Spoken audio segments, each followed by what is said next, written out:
Hello everyone, welcome back to my YouTube channel. My name is Krishna Arora.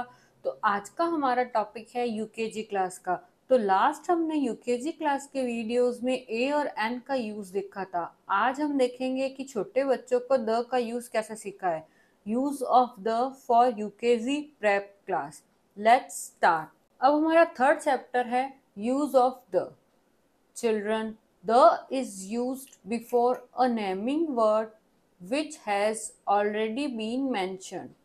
जो the का use आता है वो उन नेमिंग वर्ड्स के लिए आता है जो पहले ही यूज आ चुके हैं। यानी अगर हमें कोई सेंटेंस या कोई पैराग्राफ दिया गया है जिसमें किसी का नाम पहले ही आ चुका है और वापस दूसरे सेंटेंस में उसका नाम रिपीट होता है, तब हम उसके आगे द का यूज करते हैं। जैसे हमें एग्जाम्पल दिया गया है अ स्वान। तो अब हमें किसी सेंटेंस में स्वान आ चुका है, अ स्वान, इसके आगे अ क्यों लगा? क्योंकि जो एस है वो कॉन्सोनेंट है और कॉन्सोनेंट लेटर के आगे अ का यूज होता है। तो अ स्वान। तो जब हमारे वापस सेंटेंस के अंदर वापस स्वान आएगा तो हमें किसका यूज करेंगे? द का। तो द स्वान। इस तरह नेक्स्ट है एन आंट। अब आंट के आगे एन क्यों लगा है? क्योंकि जो ए है वो वॉवल है, तो वॉवल्स के आगे हम एन का यूज करते हैं। तो N aunt.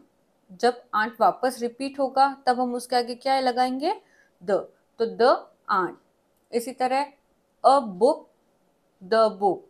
A stake, the stake. An egg, the egg. An eraser, the eraser. अब इसी तरह नेक्स्ट हम सेंटेंस में देखते हैं अ मैंगो। अब मैंगो के आगे अ क्यों लगा है? क्योंकि एम जो है वो एक कॉन्सोनेंट लेटर है, तो हम कॉन्सोनेंट लेटर के आगे ए का यूज करते हैं। तो ए मैंगो। तो अब इसका सेंटेंस में वापस अगर मैंगो रिपीट होगा तो हम क्या लगाएंगे? द। तो द मैंगो इज स्वीट।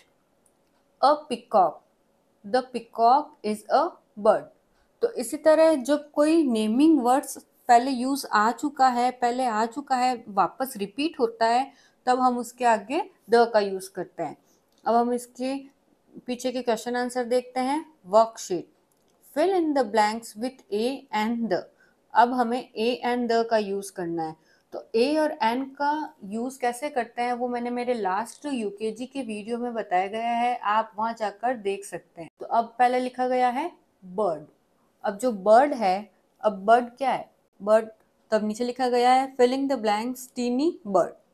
तो अब टी है, तो टी एक कॉन्सोनेंट लेटर है, तो उसके आगे हम अ का यूज करेंगे।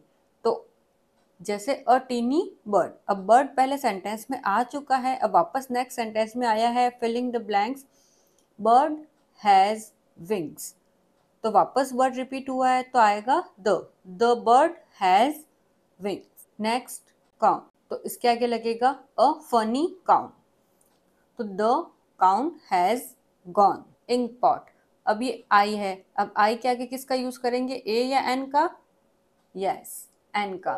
बिकॉज आई एक वॉवल है, तो वॉवल के आगे हम एन का यूज करते हैं। तो एन इंक पॉट। और वापस इंक पॉट रिपीट हुआ है तो हम क्या लगाएंगे? The ink pot is blue. ऐसे ही एक और एग्जांपल है एप्पल। एप्पल एक वॉवल है, तो उसके आगे हम यूज करेंगे an. An apple of John. अब एप्पल वापस रिपीट हुआ है तो हम यूज करेंगे the apple is good. Next lemon. अब नीचे फिलिंग द ब्लैंक्स में स्मॉल लेमन लिखा हुआ है, तो ये जो एस है वो एक कॉन्सोनेंट लेटर है, तो हम इसके आगे यूज करेंगे ए का। तो अ स्मॉल लेमन। अब लेमन वापस रिपीट हुआ है तब हम यूज करेंगे the lemon is sour. Next pen. तो पेन जो है, अगर पी के अकॉर्डिंग देखें हम तो एक कॉन्सोनेंट लेटर है, तो हम अ यूज करेंगे। अब नीचे लिखा गया है ब्लैंक नाइस पेन। तो जो एन है वह भी एक कॉन्सोनेंट लेटर है, तो हम इसके आगे यूज करेंगे अ। तो अ नाइस पेन। अब नेक्स्ट लाइन में पेन वापस रिपीट हुआ है तो इसके लिए हम यूज करेंगे द। तो इसका आ जाएगा the pen is blue.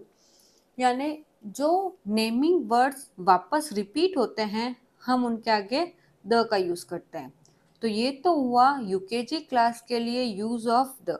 Use of A और एन का भी वीडियो बनाया गया है, आप उन्हें मेरे चैनल पर जाकर देख सकते हैं।